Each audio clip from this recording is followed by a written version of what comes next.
बेटा ये 100 रुपये का मेरा भी सामान है, इसकी भी पेमेंट कर दो।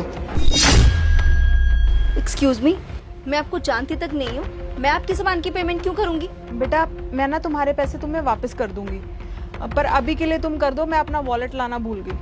ओह हेलो आंटी, आजकल ना ये मॉडर्न तरह के स्कैम्स ना बहुत चले हुए हैं।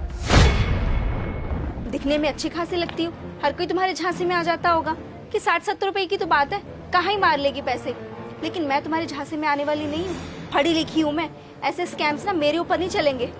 बेटा ऐसी कोई बात नहीं है, तुम गलत समझ रही हो, मैं सच में अपना वॉलेट लाना भूल गई हूँ, इसीलिए तुमसे मदद मांग रही हूँ। तुम्हारी माँ की उम्र की हूँ, विश्वास नाम की भी तो कोई चीज होती। आंटी ज्ञान फैलने की जरूरत नहीं है, इतना ही शौक है ना हेल्प लेने का, तो कटोरा लेके बाहर क्यों नहीं बैठ जाती? जितनी भीख इकट्ठी होगी ना आके इसको दे देना। ये क्या बोल रही हो तुम? तुम्हें तो बात करने की तमीज ही नहीं है। जी नहीं, मुझे नहीं है तमीज बात करने की, यही मेरा नेचर है, मैं ऐसे ही बात करती हूँ। कोई प्रॉब्लम? कल को तुम्हारी शादी हो गई हो तब भी तुम ऐसे ही बात करोगी? हाँ, ऐसे ही बात करूंगी मैं उनसे भी, और अपने सास ससुर को ना अपने जूते के नीचे रखूंगी। आई बात समझ? कितनी रूड हो तुम। बेबी कब आएंगी तुम्हारी मम्मी?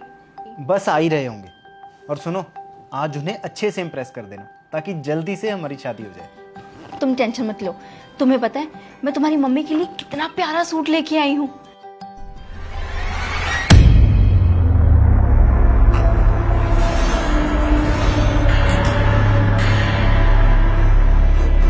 ये बुढ़िया, क्या बोला तुमने? I mean, ये तुम्हारी मम्मी है? हाँ, ये मेरी मम्मी है। और तुम इन्हें पहले से कैसे जानती हो? अरे बेटा ये क्या बताएगी तुम्हें, मैं बताती हूँ। मैं इसको पहले मिल भी चुकी हूँ और बहुत अच्छी तरह से परख भी चुकी हूँ। आप कब मिले इससे? तुम्हें याद होगा, तुमने मुझे इसकी फोटो दिखाई थी और इसके बारे में बताया था। तब से मेरे मन में था कि आजकल की लड़कियां जो है ना, वो ऊपर से कुछ और होती हैं और हकीकत में कुछ और। मुझे एक ऐसी मॉडर्न बहू चाहिए थी जो आजकल के ज़माने के हिसाब से रहे, लेकिन जिसे बड़ों की इज्जत करनी भी आती हो।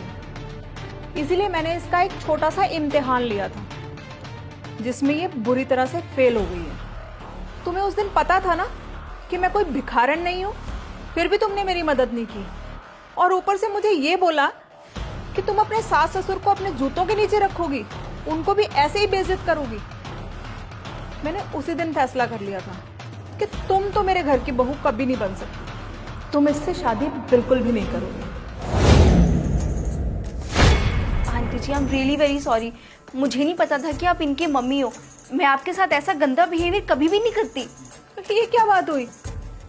अगर मैं इसकी मम्मी हूँ तुम तभी मेरी इज्जत करोगी? अरे बड़ों की इज्जत तो हमें वैसे भी करनी चाहिए, जो कि तुम्हें बिल्कुल नहीं आती है।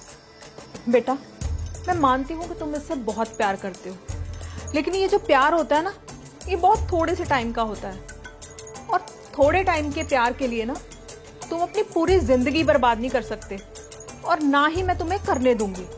तुम इससे बिल्कुल भी शादी नहीं करोगे। ये ना आपकी बातों में नहीं आने वाला। आपको क्या लगता है कि आप इन्हें बोलोगे कि मुझसे शादी नहीं करेगा तो वो नहीं करेगा क्या? बिल्कुल, हम शादी नहीं कर सकते। तुम मुझे सिर्फ 6 महीने पहले मिली, लेकिन मेरी माँ ने बचपन से मुझे पाल पोस के मुझे बड़ा किया। हम दोनों से ज्यादा एक्सपीरियंस है इन्हें, और इंसान की परख भी ज्यादा अच्छे से आती है। और तुमने इनकी बेइज्जती की है, और अब अगर मेरी माँ ने ये फैसला ले ही लिया है तो यही आखिरी फैसला होगा। ये तुम क्या बोल रहे हो?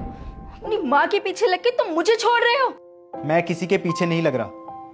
उन्होंने तुम्हें परखा है और तुम्हारी असलियत मुझे बताई।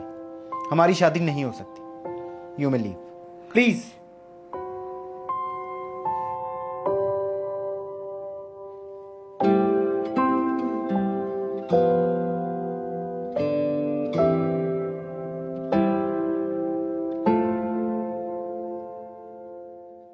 दोस्तों, मॉडर्न होने का मतलब ये नहीं है कि हम अपने संस्कार और संस्कृति को भूल जाएं।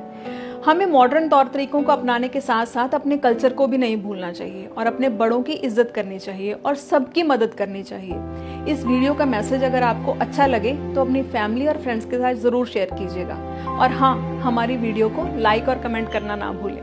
Thank you.